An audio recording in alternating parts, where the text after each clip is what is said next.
आज हम सुनेंगे महान गुरु अष्टावक्र की कहानी।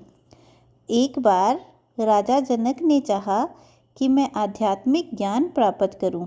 यह सोचकर उन्होंने 1000 गायें मंगवाई और हर एक गाय के सींग पर 20-20 मोहरें बंधवा दी और हुक्म दिया कि जो व्यक्ति शास्त्र अर्थ में जीत जाए वह यह गायें ले जाए। 1 महीने तक वाद विवाद चलता रहा। आखिर सब ऋषियों में अव्वल निकले ऋषि याज्ञवल्क्य और 1000 गायें मोहरें समेत ले आए। राजा ने कहा, मैं इसी तरह 1000 गायें उसको भी दूंगा जो मुझे आत्मज्ञान करवा दे। ऋषि याज्ञवल्क्य वाचक ज्ञानी थे। वाचक ज्ञानी के ज्ञान के सब सिद्धांत उन्होंने समझा दिए, मगर आत्मा का ज्ञान न करवा सके, अंदर की ओर न ले जा सके। आखिर राजा ने एक सिंहासन बनवा दिया और कहा कि जो भी मुझे ज्ञान दे सके वह इस सिंहासन पर आकर बैठ जाए। इसके बाद उन्होंने मुल्क के सारे महात्मा बुलाए और कहा कि मैं उतनी ही देर में ज्ञान प्राप्त करना चाहता हूँ जितनी देर घोड़े पर सवार होने में लगती है। ऋषियों ने सोचा कि ज्ञान कोई ऐसी चीज़ तो नहीं जो घोल कर पिलाया जा सके। पहले कुछ सिखाएं, लिखाएं, पढ़ाएं, अभ्यास कराएं, तब धीरे धीरे कुछ ज्ञान प्राप्त हो। इतने में अष्टावक्र जी आए और सिंहासन पर जाकर बैठ गए। उन्होंने सोचा कि अगर राजा को ज्ञान न हुआ तो महात्माओं के गुट को लज्जा से सिर झुकाना पड़ेगा।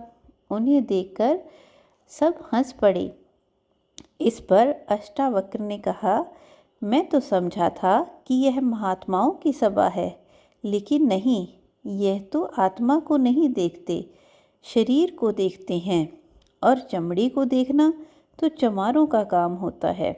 उनकी यह बात सुनकर सभी चुप हो गए। ऋषि ने पूछा, राजा तू ज्ञान लेना चाहता है?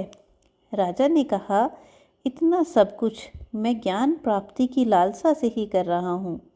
इस पर अष्टावक्र ने कहा कि ज्ञान तो तुम्हें मिलेगा, परंतु तुम्हें कुछ दक्षिणा भी देनी होगी। राजा ने कहा, मैं जो भी मेरे बस में होगा मैं अवश्य दूंगा। अष्टावक्र ने कहा, तो राजा मैं 3 चीज़ें मांगता हूँ। तुम्हारा तन, मन और धन मुझे चाहिए। राजा थोड़ी देर सोचने लगा और फिर राजा ने सोचकर कहा, मैंने दे दिया। अष्टावक्र ने कहा, फिर सोच लो। राजा ने कहा, जी मैंने सोच लिया। तो अष्टावक्र ने कहा, तो करो संकल्प। राजा ने संकल्प किया। उन दिनों रिवाज था कि पानी का चुल्लू भरकर संकल्प लेते थे। तो राजा ने संकल्प किया कि मैं अपना तन, मन, धन अष्टावक्र जी को समर्पित करता हूँ। अब अष्टावक्र ने राजा को कहा, देख राजा, तूने मुझे तुम्हारा तन, मन, धन दे दिया है, इसलिए इसका मालिक अब मैं हूँ, तुम नहीं हो। तो अब मैं हुक्म देता हूँ कि तुम सबके जूतों में जाकर बैठ जाओ। दरबार में एकदम सन्नाटा छा गया। सब चुप हो गए। अपनी प्रजा, दरबारी सबके सामने जूतों में जाकर बैठना। मगर राजा जनक समझदार थे। वे बिल्कुल भी न झुंझलाए, चुपचाप जूतियों में जाकर बैठ गए। अष्टावक्र ने ऐसा इसलिए किया कि राजा सब लोक लाज से छूट जाए, क्योंकि लोक लाज ही सबसे बड़ी रुकावट है। बड़े बड़े लोग यहाँ आकर रुक जाते हैं। फिर अष्टावक्र ने कहा कि यह धन भी मेरा है, मेरे धन में मन न लगाना। राजा का ध्यान बार बार अपने धन की तरफ जाता, महलों की तरफ जाता, पर फिर वापस आ जाता कि यह तो सब अब ऋषि का हो चुका है। राज्य, धन की ओर राजा का मन बार बार जाता, पर फिर राजा अपने मन को वापस लाता कि नहीं, अब यह सब मैं ऋषि को दे चुका हूँ। पर मन की आदत है कि बेकार और चुप नहीं बैठता, कुछ न कुछ सोचता ही रहता है। राजा के मन का यह खेल ऋषि भी देख रहे थे। आखिर राजा अपनी आंखें बंद कर कर बैठ गया कि मैं बाहर देखूं ही ना, मेरा मन ताकि इन वैभवों की ओर जाए ही ना। मैं इन्हें देखूंगा ही नहीं तो मेरा मन भागेगा नहीं। ऋषि भी यही चाहता था। जब ऋषि ने अपना मन मतलब पूरा होता हुआ देखा तो ऋषि ने राजा से पूछा कि हे राजा, तुम कहाँ हो? राजा ने बोला, मैं यहाँ हूँ। इस पर ऋषि ने कहा कि तुम मुझे अपना मन भी दे चुके हो, खबरदार जो उसमें भी ख्याल उठाया तो। राजा समझदार था, समझ गया कि अब मेरा अपने मन पर भी कोई अधिकार नहीं है।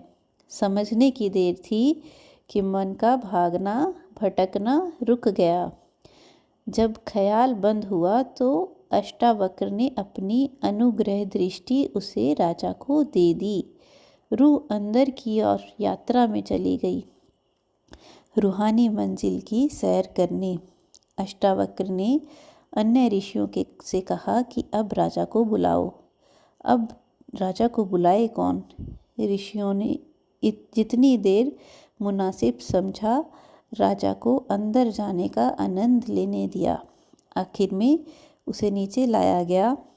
जब राजा ने आंखें खोली तो अष्टावक्र ने पूछा, क्या तुम्हें ज्ञान हो गया? तो राजा ने जवाब दिया, जी मुझे ज्ञान हो गया, अब कोई शक नहीं रहा। अष्टावक्र ने कहा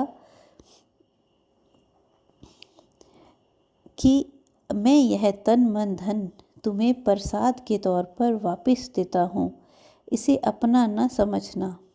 अब तुम राज्य भी करो और भजन भी करो। इस तरह अष्टावक्र ने राजा जनक को 1 सेकंड में मुक्ति और जीवन मुक्ति पाने की विधि बताई और ज्ञान दिया। इस कहानी का आध्यात्मिक भाव है कि जीवन मुक्ति स्थिति माना जीते जी सब आकर्षण, बंधन और वैभवों के प्रभाव से मुक्त रहना। इसका मतलब यह नहीं कि सब कुछ छोड़कर सभी से दूर रहना, परंतु सबके बीच रहते हुए, सभी जिम्मेवारियों को निभाते हुए भी किसी भी बंधन में नहीं फंसना, सुख और दुख के बंधन में भी नहीं फंसना। यही सच्ची जीवन मुक्त स्थिति है।